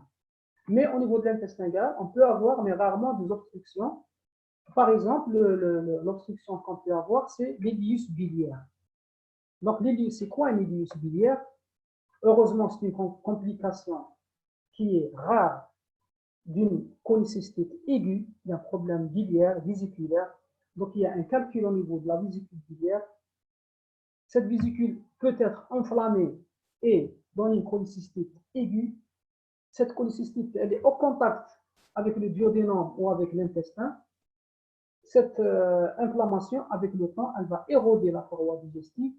Elle va permettre le passage d'un calcul de la vésicule vers l'intestin à travers le duodénum ou à travers même un calcul de la voie biliaire principale, mais c'est rare. Donc, c'est une migration d'un calcul de la vésicule vers l'intestin grêle à travers une fistule qui s'est formée. Donc, la fistule, c'est l'inflammation chronique qui va éroder la paroi intestinale ou duodénale. Il va avoir une migration d'un calcul au niveau de l'intestin grêle et ce calcul, il va circuler dans l'intestin grêle, il va être chassé par le péristaltisme jusqu'à il va se bloquer en général au niveau de la valvule iléocécale. Là, il ne peut pas sortir, il ne peut pas passer, il est assez gros, il ne traverse pas la valvule iléocécale et là, il va provoquer ce qu'on appelle un ileus biliaire, une occlusion intestinale. Le malade, il va avoir un puits hyperpéristatisme pour essayer de chasser ce calcul dans le côlon, mais il ne passe pas. Donc, on a une douleur de l'hyperpéristatisme. Et le malade, il va présenter un tableau d'occlusion. Donc, s'il y a une obstruction au niveau de l'oreille, au niveau de la valvule iléosécale. Donc, il n'y aura plus de matière, ni de liquide, ni de gaz qui vont passer dans le sécom et on a une installation de l'occlusion intestinale. Donc, comment la maladie biliaire peut être asymptomatique parce que le calcul n'est plus dans la vésicule, il est dans l'intestin, parce qu'il n'y a plus maintenant des douleurs au niveau des l'hypocondre droit. Et le diagnostic, comment savoir le diagnostic? On va faire un abdomen sans préparation. Donc, devant toute occlusion intestinale, je fais un abdomen sans préparation. Je vais trouver des niveaux hydroaériques de l'occlusion intestinale et je vais trouver d'autres signes qui vont m'orienter vers l'ileus biliaire. Les autres signes qui sont soit je vais chercher l'image d'une aérobilie, ça c'est rare de la voir, aérobilie, ça veut dire qu'il y a de l'air qui passe de la voie biliaire vers le tube digestif. Donc il y a de l'air, il y a une communication, un fistule. Donc dès qu'il y a communication, ça veut dire qu'il y a passage de l'air. Donc s'il y a passage de l'air, ça veut dire qu'il y a une aérobilie dans la voie biliaire. Il est passé du tube digestif vers la voie biliaire. Et on a un deuxième signe, peut-être des fois des radios opaques, qu'on peut les voir au niveau de la fosse iliaque droite, sur un abdomen sans préparation. Si on arrive à voir une opacité, une calcification au niveau de la fosse iliaque droite, plus une image d'aérobilie au niveau de l'hypocondre droit, plus des niveaux hydroaériques, c'est le tableau d'un ileus biliaire. Donc, c'est-à-dire que c'est une occlusion intestinale secondaire à une migration d'un calcul de la voie biliaire vers le tube digestif. Deuxième cause, deuxième maladie d'obstruction qu'on peut avoir sur l'intestin grêle, c'est les tumeurs. Que ce soit ces tumeurs, que ce soit bénignes ou malignes, heureusement qu'elles sont rares sur l'intestin grêle, elles représentent 3% des tumeurs du tube digestif. Donc la symptomatologie, elle est progressive, elle n'est pas aiguë, c'est par obstruction, c'est pas par strangulation, et qui peut réaliser ce qu'on appelle, comme on a dit tout à l'heure, le syndrome de Koenig, c'est-à-dire une maladie présente au syndrome occlusif, qui va être spontanément résolutive. Une maladie fait du syndrome d'occlusion spontanément résolutive. On a d'autres causes par obstruction qui sont rares.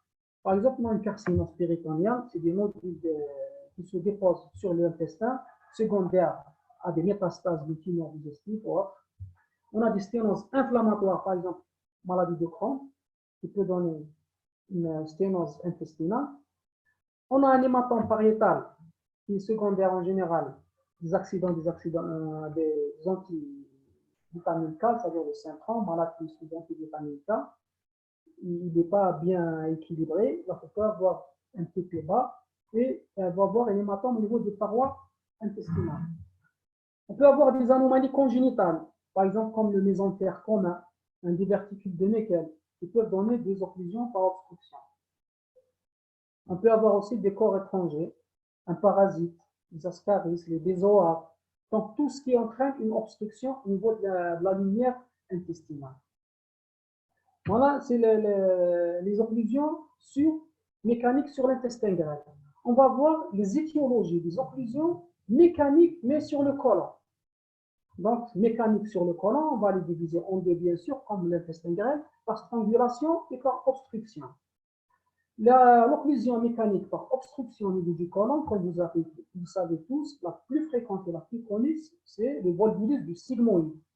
Donc, on a un sigmoïde chez un patient, le plus fréquent, en général, c'est un sujet âgé. Le météorisme, il est important, il est asymétrique. Donc, ça veut dire c'est le côlon, c'est le côlon sigmoïdien qui est très distendu, ballonné, très ballonné. Donc, on va avoir une asymétrie au niveau de l'abdomen. Ce n'est pas tout le tube digestif qui est dilaté, distendu. Donc, le météorisme, il est asymétrique. Et la masse, on va avoir un tympanisme oblique de haut, c'est-à-dire de la gauche vers la droite. Donc, il est allongé de la fosse iliaque gauche du sigmoïde vers l'hypocondre droit. Donc, c'est un côlon très distendu qui arrive jusqu'au côlon droit. L'abdomen sans préparation peut me montrer une volumineuse image gazeuse du pelvis jusqu'au coupole diaphragmatique. Le lavement à la gastrographie montre la spire de torsion avec une image caractéristique en bec d'oiseau. Bien sûr, il y a aussi le diagnostic qui est confirmé par le scanner. Le scanner, il va vous montrer les signes de volvulus. Ça va montrer ce qu'on appelle le signe du tourbillon au niveau du scanner. Qui va nous confirmer le diagnostic. Le traitement en urgence consiste en manœuvre. On peut, si on dispose d'un service d'endoscopie, on peut faire une détorsion de l'anse volvulé par voie endoscopique. Sinon, c'est la chirurgie. Enfin, bien sûr, on va voir tout à l'heure les principes du traitement de toutes ces étiologies. On a le volvulus, on a vu le volvulus du sigmoïde qui est le plus fréquent du volvulus du côlon, mais on peut avoir un volvulus du sécone ou du côlon droit. En général, c'est des malades qui ont un côlon droit qui n'est pas fixé, il est partiellement fixé au niveau de l'angle colique droit et le reste, il est libre. Là, on peut avoir un volvulus, mais c'est très rare par rapport au volvulus du sigmoïde. Donc là, on a vu l'occlusion par strangulation, donc un volvulus, une torsion sur le méso du côlon pelvien, c'est une extrême urgence. Et on va voir là les occlusions par obstruction. Et l'occlusion par obstruction, le diagnostic le plus fréquent, que tout le monde le connaît, c'est les cancers colorectaux. Donc les cancers colorectaux, en général, le malade, il est souvent, peut-être il est asymptomatique, ou il a des signes qui ne l'alertent pas à consulter, des fois syndrome suboclusive, des fois constipation, des fois diarrhée, mais le malade n'est pas alarmé. Mais jusqu'à ce qu'il y ait une obstruction complète de la lumière colique. Là, si on a une obstruction complète par la tumeur, là, on a l'installation des signes du syndrome occlusif. Donc, la tumeur, le cancer colorectal est la cause la plus fréquente des occlusions du côlon. C'est un accident évolutif classique. Le tableau, il est progressif, donc il n'est pas aigu. Le malade, pendant un certain des derniers jours, il commence à avoir une distension, une douleur qui commence à être douleur puis elle s'arrête la douleur, puis ça reprend d'intensité, puis elle augmente. C'est-à-dire que ce n'est pas un début brutal. Donc le tableau il est progressif, la distension elle est importante parce qu'il y a un obstacle qui est en train de se former et qui peut aboutir si le malade ne consulte pas. Si l'occlusion elle est là, la tumeur, si elle est circonférentielle, elle obstrue toute la lumière colique, et bien là, on va avoir une distension, une dilatation du côlon en amont de la tumeur sigmoïdienne. Donc tout ce qui est en amont du sigmoïde va se dilater jusqu'au sécrum. Là, on va s'arrêter au niveau du sécrum. Et là, si le malade ne consulte pas, c'est la perforation, le risque de perforation, c'est ce qu'on appelle une perforation diastatique, en amont d'un obstacle. Cette perforation, en général, survient si le diamètre de la dilatation dépasse les 12 ou 13 cm. Si le malade est à 12 à 13 cm, ça veut dire que la perforation elle est imminente. Le scanner, bien sûr, en urgence, il va nous confirmer le diagnostic, son siège et la nature de l'obstacle sur le côlon. Donc ça, vous avez vu le cancer du côlon. Les autres causes, bien sûr, on peut avoir une sténose inflammatoire ou cicatricielle, c'est-à-dire une sigmoïdite, une sténose, un malade qui a été déjà opéré, il a une anastomose iliocolique ou colocolique, cette anastomose peut se rétrécir et peut donner des occlusions. Mais ce sont des causes assez rares. Donc, comme on a vu, grosso modo, les étiologies, les principales étiologies, on a vu le mécanisme de survenue de cette occlusion. Maintenant, je dois prendre en charge rapidement mon malade. Il ne faut pas traîner, surtout s'il s'agit d'une occlusion par strangulation. Donc, le traitement de l'occlusion, il est presque toujours, je dis presque parce que c'est presque, parfois il est instrumental, mais on a rarement la chance d'avoir un service d'endoscopie présent par exemple le soir avec une équipe de garde le soir qui peut intervenir sur un côlon pelvien qui est en volvulus. Sinon, c'est la quasi-totalité, c'est la chirurgie. Donc, vous voyez, l'endoscopie peut décompresser un volvulus sigmoïdien. Ou elle peut avoir, par exemple, en cas de tumeur du côlon sigmoïde ou du rectum, on peut placer ce qu'on appelle un stent à travers l'endoscopie, à travers un coloscope. C'est-à-dire, sans opérer un malade, on peut traiter l'urgence. On peut traiter l'urgence juste en levant l'obstacle. Il est nécessaire d'avoir une équipe de réanimation. C'est-à-dire, le malade doit être hospitalisé dans un milieu médico-chirurgical. Parce que là, avant d'opérer le malade, il faut une réanimation rapide. Il faut le réanimer parce qu'il est en état de choc. Soit il est en état de choc hypovolimique, soit il est en état de choc septique, soit il a perforé. Donc, il faut commencer la réanimation. Il est en perte hydroélectrolytique. Donc, il est toujours précédé par un temps de traitement médical. Ça ne veut pas dire qu'il y a une occlusion, je vais réanimer mon malade. C'est vrai, je le réanime, mais ça ne veut pas dire que je vais le garder en réanimation. Il faut le ramener au bloc, le réanimer en salle opératoire, le perfuser, le remplir, le traiter en urgence. À la salle opératoire, en même temps, je prépare l'intervention chirurgicale parce que je n'ai plus le temps. Le premier geste à faire devant une occlusion intestinale, bien sûr, c'est la mise en place d'une sonde nasogastrique. Cette sonde nasogastrique, elle va soulager le tube digestif. Il y a une distension importante, il y a de liquide, il y a de l'air dans le tube digestif en amont de l'obstacle, donc il faut soulager cette tension. Donc en effet, l'aspiration par la sonde permet de réduire l'accumulation de liquide. Elle va aussi rompre le cercle vicieux de la distension, de l'ischémie et parfois de reprendre le transit intestinal. Systématiquement, il s'agit d'une occlusion fonctionnelle ou occlusion par obstruction, mais des fois on a par obstruction ou par bride. Cette levée de l'obstacle peut permettre la reprise du transit. Des fois, le malade, s'il a une bride, le malade peut reprendre son transit si la bride ne prend pas toute la paroi digestive. Dans certains cas d'adhérence, comme je vous ai dit, occlusive, post-opératoire, l'évolution peut ainsi être favorable.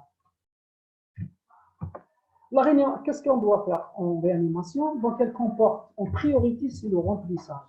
C'est la correction de l'hypovolémie. Le malade, il a un troisième secteur, il a perdu du volume, il a perdu du liquide, perte hydroélectrolytique, il est déshydraté, il a des troubles respiratoires, il a des troubles de l'équilibre acide-base.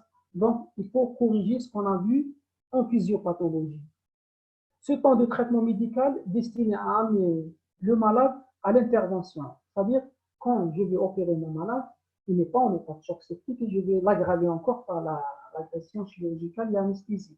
Donc, un minimum de réanimation, il faut le rétablir, mais comme je vous ai dit tout à l'heure, il faut que ce soit une réanimation rapide.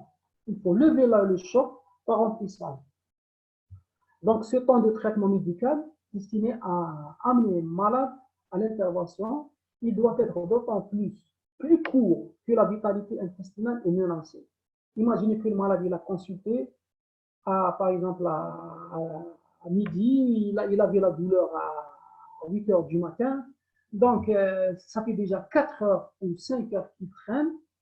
Et là s'il y a une occlusion par strangulation, le risque d'avoir une nécrose est imminent. Donc, il faut faire vite pour éviter une nécrose digestive. Le traitement chirurgical, il va dépendre de la cause de l'occlusion. Donc, on va opérer le malade, on doit lever l'obstacle. Pour les occlusions fonctionnelles, des fois, ça ne nécessite pas un traitement chirurgical. Quand on traite la cause, par exemple, quand on a vu tout à l'heure une colique néphritique, trouble hydroélectrolytique dû, par exemple, un traitement médical, un allaitement prolongé, il y a des problèmes. Les troubles ioniques, par exemple, l'hypokaliémie, l'hypocalcémie, qui peuvent donner des lius réflexes. Quand on les corrige, le malade reprend son transit sans l'opérer. Sauf des fois, il y a des occlusions fonctionnelles s'ils sont en rapport avec un foyer septique. C'est-à-dire le malade est en péritonite. Il y a une connexion, un abcès pendiculaire, il y a un abcès vésiculaire, il y a une péritonite. Donc, tous ces foyers septiques entraînent un ileus fonctionnel. Ça ne veut pas dire que ça, ce n'est pas une occlusion mécanique, je ne vais pas opérer le malade, je vais le traiter. Non. Là, il y a une occlusion fonctionnelle, mais elle est inflammatoire, elle est septique. Elle est septique, donc je dois intervenir, je dois traiter la cause. La cause, c'est la perforation digestive. ou une péritonite appendiculière ou une péritonite biliaire. Donc, là, l'occlusion, c'est un signe, c'est un symptôme, ce n'est pas un syndrome, ce n'est pas une maladie d'occlusion intestinale.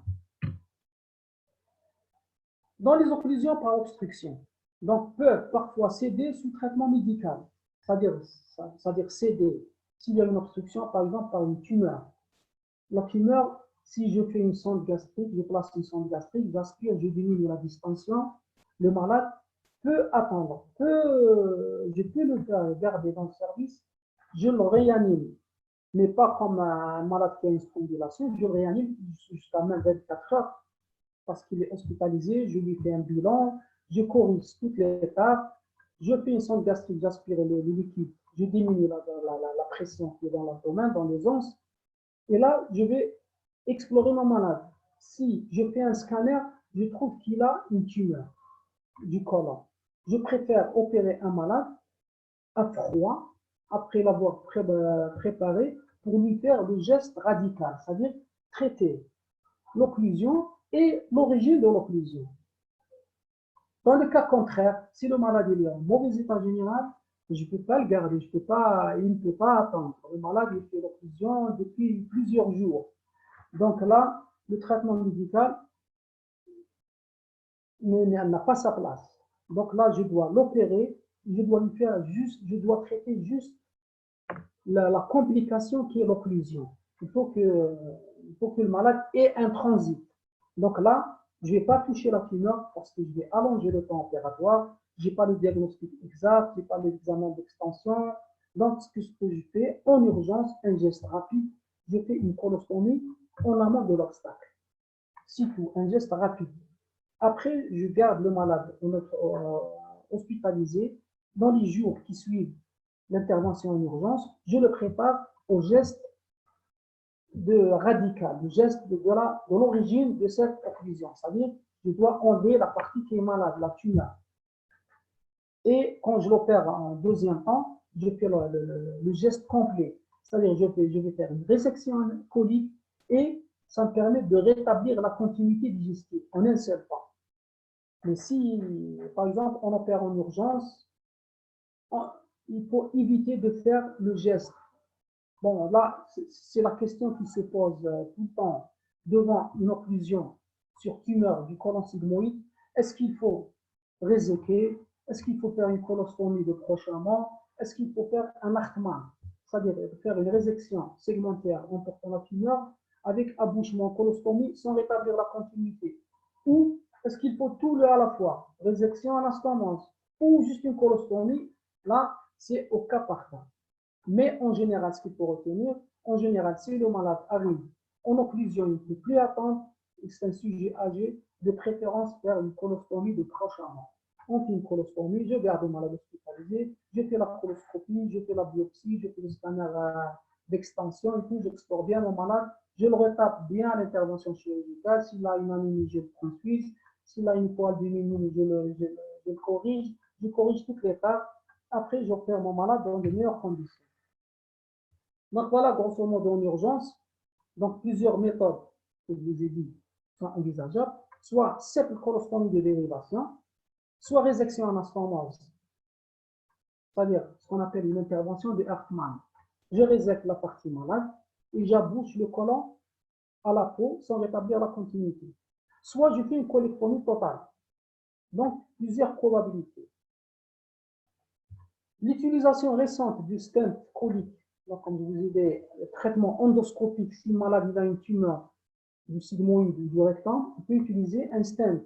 Mais là aussi, le stent, actuellement, on dit qu'il vaut mieux ne pas mettre un stent parce qu'il peut donner des disséminations des cellules tumorales à distance. Mais ce stent peut être, par exemple, proposé en cas d'un sujet âgé qui ne supporte pas une intervention, ou par exemple devant une tumeur avec métastase dans un stade terminal, c'est-à-dire on ne peut pas faire une résection, il vaut mieux faire un traitement endoscopique par un stent. Un stent, c'est-à-dire une prothèse au niveau du côlon, désobstruer le côlon qui est obstrué, qui a une tumeur pour permettre la reprise d'un transit sans opérer le malade. Dans les occlusions par strangulation, donc on est presque à la fin, Le type d'occlusion, donc par strangulation, c'est ce qu'on va trouver. Donc, si l'occlusion sur bride ou sur une hernie étranglée, ils doivent être opérés, bien sûr, sans attendre en urgence, donc pour éviter la nécrose intestinale dans les 6 heures qui suivent, sans dépasser les 6 heures. Et l'intervention consiste, bien sûr, s'il y a une bride, couper cette bride, s'il y a un volvulus de l'intestin grêle, dévolvuler et voir, est-ce que, selon les cas, est-ce que l'anse qui était volvulée, est-ce qu'elle est nécrosée? Non, si elle n'est pas nécrosée, pas mieux. On coupe que la bride et on réintègre l'intestin dans l'abdomen et on ferme. Sinon, s'il y a une nécrose, on est obligé de faire une résection, la partie nécrosée et une anastomose.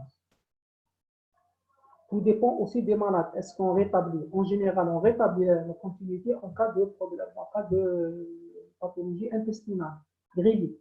Mais si c'est colique, en général, on ne rétablit pas la continuité, on fait une stomie. Et tout dépend, bien sûr, tout dépend beaucoup plus de l'état général du malade, s'il consulte précocement, s'il a un intestin propre, il n'y a pas de matière, il n'y a pas d'abcès, il n'y a pas. C'est au cas par cas. Donc, ce qu'il faut retenir, en cas de bride, couper la bride. S'il n'y a pas de nécrose, tant mieux. S'il y a une nécrose, c'est résection de l'intestin et anastomose. Et en cas de hernie, s'il y a une hernie inguinale ou hernie ombilicale, hernie de la ligne blanche, bien sûr, il faut réduire l'anse si elle n'est pas nécrosée. Comment on la réduit? Bien sûr, l'orifice est tout petit, donc il faut agrandir l'orifice pour permettre l'examen des anses intestinales. Si elles ne sont pas nécrosées, je fais la réduction, je remets tout dans l'abdomen et je ferme. S'il y a une nécrose, la même chose, je traite la nécrose. Je fais une résection anastomose. Et s'il y a une hernie inguinale, je fais une réparation de cette hernie inguinale. Si le malade le permet, bien sûr, par une plaque. Sinon, s'il y a un sepsis, je peux faire juste un traitement par graphie. Et voilà. En général, c'est grosso modo ce que je voulais vous dire sur l'occlusion intestinale aiguë. Donc, en résumé, qu'est-ce qu'on peut dire sur une occlusion intestinale? L'occlusion, c'est un syndrome, ce n'est pas une maladie. Donc, elle traduit la présence d'une maladie dans l'abdomen. Il faut chercher la cause. Donc, cette cause, il faut chercher l'occlusion et dire est-ce que c'est une occlusion mécanique ou fonctionnelle.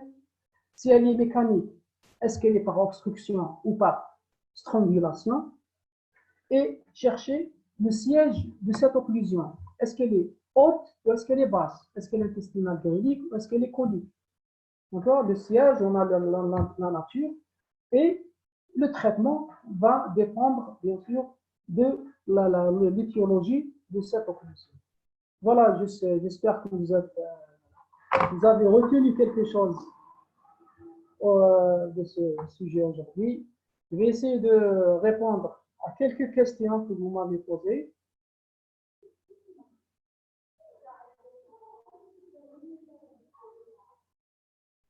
Donc, il y a une question ici qui me dit l'ilius réflexe post-chirurgie. Le patient guérit spontanément sans intervention. Oui, un malade, tout malade qui est opéré, il a un ilius réflexe. C'est parce que tous les malades. Et le transit, il reprend spontanément vers chaque malade, comment il réagit, soit les 24 premières heures, soit les 48 heures, soit 3 jours, chacun son transit. Mais on ne va pas opérer le malade parce qu'il a un ilius réflexe. Quand est-ce qu'on opère un malade? S'il a un ilus réflexe post-opératoire. Là, on va voir, c'est un autre tableau. Je crois que le malade, celui qui a posé cette question, il est en train de comprendre avec une péritonite post-opératoire. Parce que si un malade, par exemple, qui a été opéré d'un tube digestif, il a une résection avec anastomose, cette anastomose, elle peut lâcher, mais on n'a pas les signes francs d'une péritonite. Donc, elle peut se comporter comme une occlusion.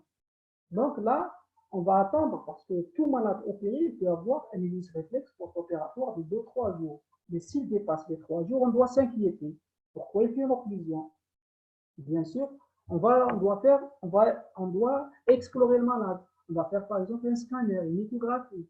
On va chercher les signes de cet ilus. Est-ce qu'il y a un problème? Est-ce qu'il y a un phénomène inflammatoire et septique abdominal qui est à l'origine de cette aiguise, c'est-à-dire c'est le lâchage, une collection abdominale, ou est-ce qu'il y a une bride précoce? On peut avoir une bride post-opératoire précoce, mais c'est très rare. D'accord. Donc, mais en général, retenez que l'ictus réflexe post-opératoire, il n'y a pas de chirurgie, sauf s'il y a une complication de l'intervention chirurgicale, ça c'est autre chose. D'où vient cette dyspauxie au cours de la strangulation? Voilà, une bonne question. Donc, on a le malade qui a une nécrose, une gangrène d'une paroi intestinale, elle est nécrosée. Donc, elle va libérer cette nécrose. C'est des toxines. C'est des toxines qui vont se libérer, vont passer dans la circulation générale.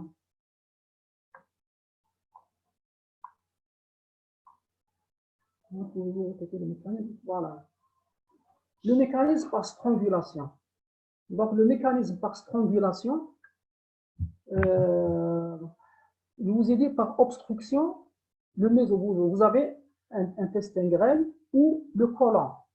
Ils ont un méso qui les irrite. Sinon, comment ils vivent? Un intestin grêle, il doit avoir un méso, c'est le mésentère. Ce mésentère, si l'intestin grêle, par exemple, il fait une torsion, il tourne sur son mésentère. Donc, si le mésentère est tordu, ça veut dire que le mésentère, qu'est-ce qu'il contient le mésentère? Il contient des vaisseaux, il contient des artères et des veines mésentériques. Donc, ils vont être tordus eux-mêmes et c'est ça, il va avoir une occlusion vasculaire. Donc, ça veut dire que le sang qui vient de l'artère mésentérique supérieure, il ne va pas arriver vers l'intestin qui est volulé. D'accord. Toi, tu as fini. Oui, je suis en train de répondre à quelques questions. D'accord, prends quelques Voilà, questions. 5 minutes déjà. D'accord, ok, ça marche.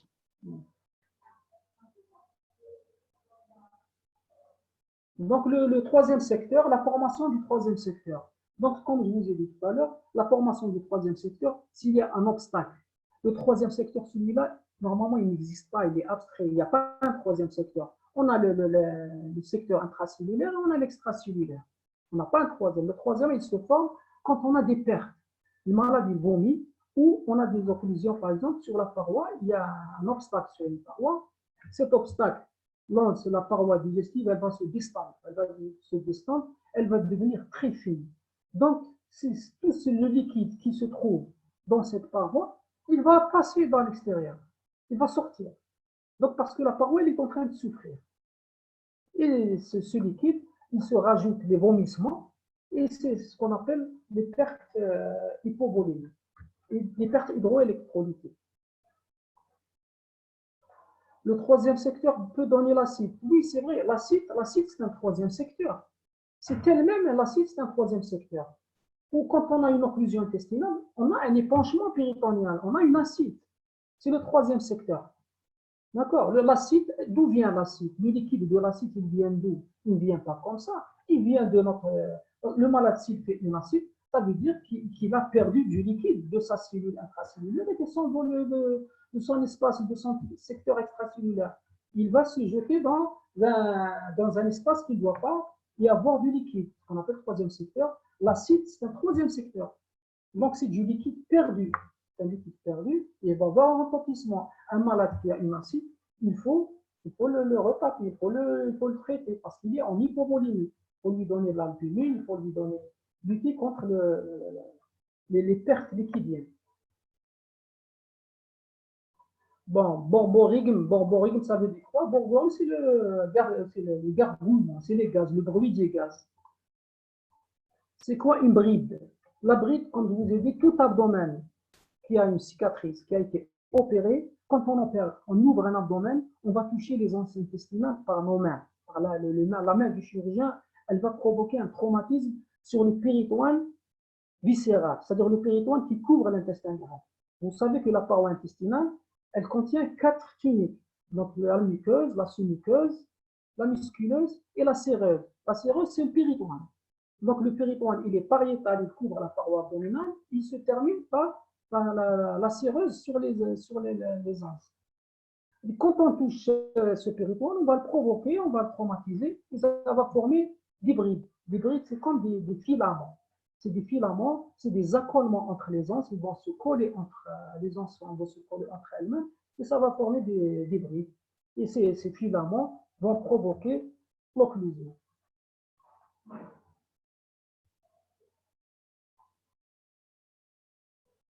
Pour l'examen d'imagerie, on fait en première intention. Pour l'examen d'imagerie, on fait en première intention un ASP ou un TDM. C'est normal, c'est ce qu'on fait. On fait un abdomen sans préparation. Il va me confirmer le diagnostic d'occlusion, pas le diagnostic, le syndrome d'occlusion. Il va me dire qu'il y a un problème là-dedans. Mais je ne sais pas c'est quoi le problème. Pour savoir, je dois faire un scanner. Le scanner, il va me dire le siège de l'occlusion, la nature, le type. Il va me donner le diagnostic et le siège. Voilà. C'est une question piège, Toine.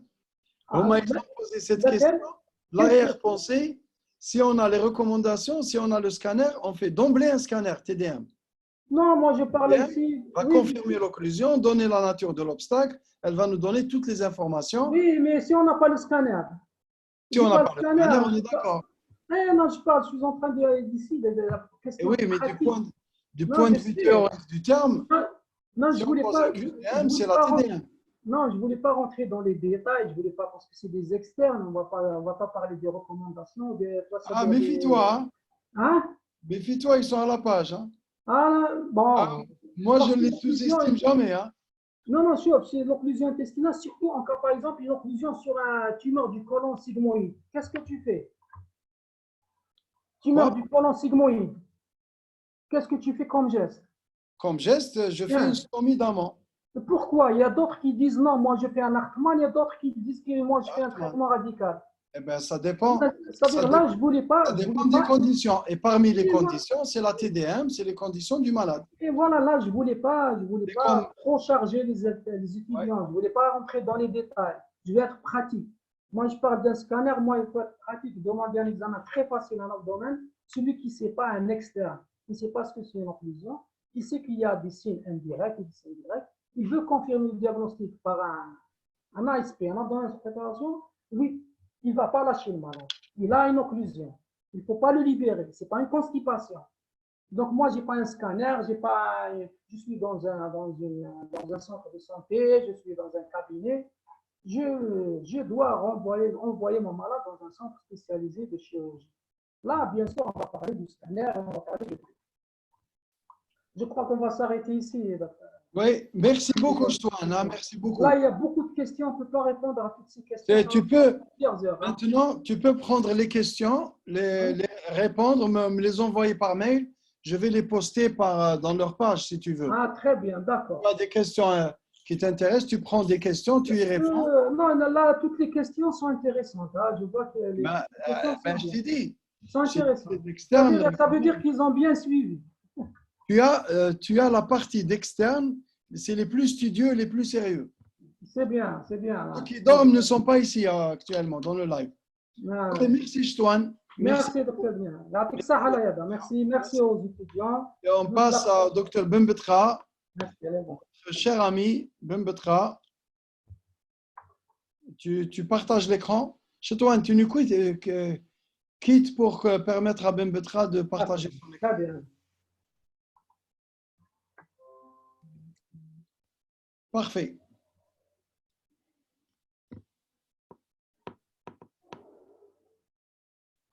Bembetra, fais le partage d'écran. Là, est-ce que j'ai quitté? Oui. Enfin, tu as quitté. Tu mets fin à la réunion, tu nous quittes définitivement. Mais Agda Bembetra Bembetra, partage ton écran. Il ne m'entend pas. Donc, je dois l'appeler.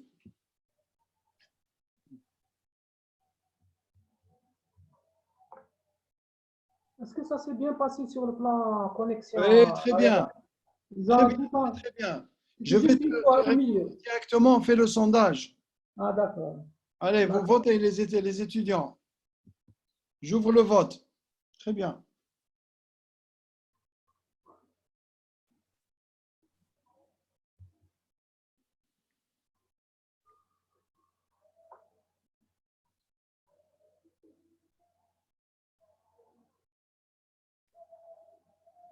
Bembetra, est-ce que tu m'entends?